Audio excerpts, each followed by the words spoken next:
नमस्कार दोस्तों, आपका स्वागत है हमारे YouTube चैनल डरावने किस्से में। आज की कहानी है चुड़ैल की आवाज़। दोस्तों, मैं अपने दोस्त की शादी में गया हुआ था गुजरात के सूरत के छोटे से गांव की ये कहानी है। उस समय मैं कॉलेज में हुआ करता था, पर उसकी शादी अचानक तय हुई मार्च में, और मैं परीक्षा ख़त्म करके उसके गांव चले गया उसकी शादी अटेंड करने। दोस्त की शादी होने की वजह से मेरे साथ दो दोस्त और आए, क्योंकि हम लोग एक ही मोहल्ले में रहते थे। अब हम मेरे दोस्त के गांव पहुँचे। वहाँ पे शादी की तैयारियां ज़ोर शोर से शुरू थी। हम लोग शादी के 2 दिन पहले ही पहुँचे थे वहाँ पे। वहाँ पहुँचा तो पता चला कि आज एक दिन पहले मेहमानों की खातिरदारी करनी है। हम लोग दूल्हे के दोस्त थे, जिस वजह से खाने पीने की पूरी तैयारी हमें ही करनी थी। अब मैं रसोई के पुजारी के पास बैठा था और मेरे बाकी के 2 दोस्त लोगों के पास जाके खाना बांट रहे थे। गांव छोटा था, पर मेहमान ज़्यादा थे, क्योंकि उनमें कुछ लोग मुंबई से भी आए हुए थे। अब सबको खाना खिलाते खिलाते रात के 12 बज गए। अब सब बुज़ुर्ग लोग घर में जाके सो गए। अब बाहर बचे थे सिर्फ यंग लोग।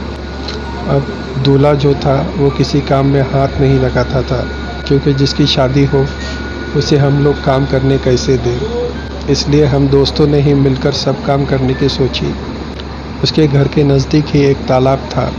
जो बर्तन थे हमें सुबह सुबह उसके मालिक को देना था, इसलिए रात को ही वो बड़ा सा टोप जिसमें भात और दाल बनाई थी वो लेकर हम लोग तालाब के किनारे पहुँचे और उसको ठीक से साफ़ किया। रात को मानो इतना डर लग रहा था, और ठंडी के दिन थे। ठंडा ठंडा पानी भी हाथ में जैसे कि कांटे की तरह चुभ रहा था, लेकिन फिर भी हम लोगों ने दोस्त की खातिर इतना सहन कर लिया। और वो सब चीज़ें जो हम लोग तालाब पे लेके गए थे उन्हें साफ़ करके लेकर आ गए। अब इतना थक चुके थे और ठंड भी इतनी लग रही थी कि बस अब सोने की इच्छा हो रही थी। पर मेरे दोस्त ने कहा कि यार, मेहमान बहुत ज़्यादा आ गए हैं, जिसकी वजह से कंबल कम पड़ गए हैं। अब हम लोग को गुस्सा आ रहा था कि इतना सब कुछ करने के बाद अब सोने के लिए परेशानी होगी। लेकिन उतने में दोस्त का जीजू आया और बोला कि एक काम करते हैं कि यहाँ से थोड़ी दूरी पर हमारे एक रिश्तेदार है, जिनके यहाँ पे हमारे सोने का बंदोबस्त हो जाएगा। तो हम लोग भी खुश हो गए। तो हम लोग बोले कि यार, इतनी ठंडी में बाहर मरने से अच्छा है कि रिश्तेदार के यहाँ चले जाएं। तो हम तीनों दोस्त और मेरे दोस्त का जीजू, उससे लेकर हम लोग रिश्तेदार के घर की तरफ निकले। अब हम लोग सुनसान सड़क पर चल रहे थे। रास्ते में उसके जीजू ने कहा कि यहाँ कोई भी आवाज़ हो जाए तो उसकी तरफ पलट कर मत देखना। उसमें मेरा एक दोस्त विशाल था। उसने कहा, ऐसा क्यों? तो उसके जीजू ने कहा कि यहाँ पर रात को चुड़ैलें हमारे नाम से हमें बुलाती है। अगर हमने उस आवाज़ को जवाब दिया तो हम लोग उस चुड़ैल के वश में हो जाते हैं। तब विशाल और हम दोनों हंसने लगे, पर उसका जीजू बोला, ठीक है, तुम्हें रास्ते में पता चल जाएगा।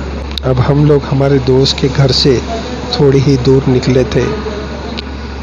तालाब के नज़दीक के जो पेड़ थे उनमें पत्तियां लहराने की आवाज़ होने लगी। तब विशाल ने कहा, यहाँ पे तो चुड़ैलों की आवाज़ नहीं, पत्तियों की आवाज़ है। तब जीजू ने कहा कि आवाज़ बंद करो और मेरे साथ चुपचाप चलो, ज़्यादा ओवर स्मार्ट बनने की कोशिश मत करो।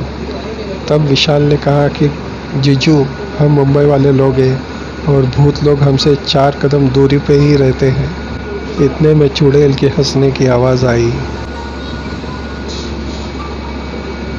अब हम तीनों डर गए और जीजू भी डर गए।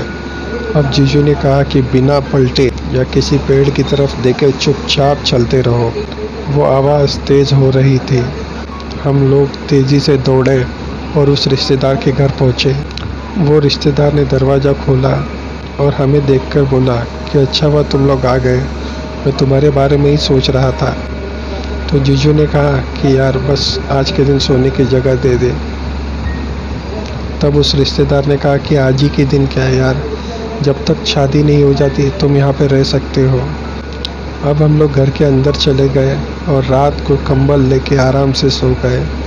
और दूसरे दिन उठकर उससे बात की तो उसने बताया कि इस गांव में तो हमेशा ही ऐसे होता है, बस तुम लोग नए हो इसलिए तुम्हें आदत नहीं है, क्योंकि तुम शहर वाले हो ना, तुम्हें डीजे सुनने की ज़्यादा आदत है।